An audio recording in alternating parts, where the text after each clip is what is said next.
Hey guys, welcome back to Is Your Six Covered. Appreciate you showing up. So, for those of you unfamiliar with my channel, each month, sometimes twice a month, I fly from the East Coast over to the West Coast for work, and then I fly back. So, there's a lot of traveling I do back and forth, and I've used Southwest Airlines now for 2.5 years. Come to realize that I like what they do, and I like their customer service as well. But that said, for those of you that fly Southwest, here's some tricks that you may or may not have thought about. Now, me personally, I have an A list, so I get to be on the plane a lot earlier than most folks. But this pertains to everyone that flies Southwest. First thing you want to do, and it's not even the tip that I'm talking about, but you definitely want to check in as early as possible. As soon as your flight's available the day before, definitely hit the check-in button, and that'll help get you on the plane a little bit sooner so you have more options of picking out your seat. So, let's talk about trick number one. Trick number one is look for a window seat that has the window lined up with your shoulder, depending on if you're on the left side of the plane or the right side of the plane. As you're entering the airplane going down the aisle, the the first few seats may not be the seat you want. You want to look for the window that's lined up with your chair. So basically, if I'm sitting in the airplane here, I want that window glass to be right here because I gain 2, possibly 3 more inches of shoulder room, which is nice. If you pick the bad window, where the window's located over here and this is the plastic part of the airplane, well, that takes up 3 inches. So now you're crammed up against the plastic where you would have had a little extra room. And trust me, on a 5-hour flight, that few inches where you can sit comfortably is definitely better.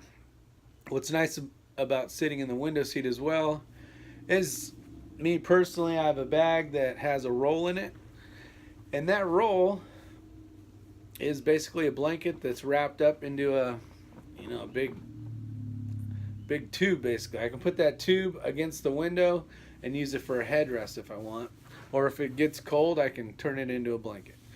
um, Trick number two: same window seat either side of the plane. You're going to notice that there's brackets that hold the seat in front of you, and the seat in front of you, they're not going to line up with the chairs. You'll have your little armrest here, and it'll line up with the seat in front of you's armrest, and everything's perfectly straight.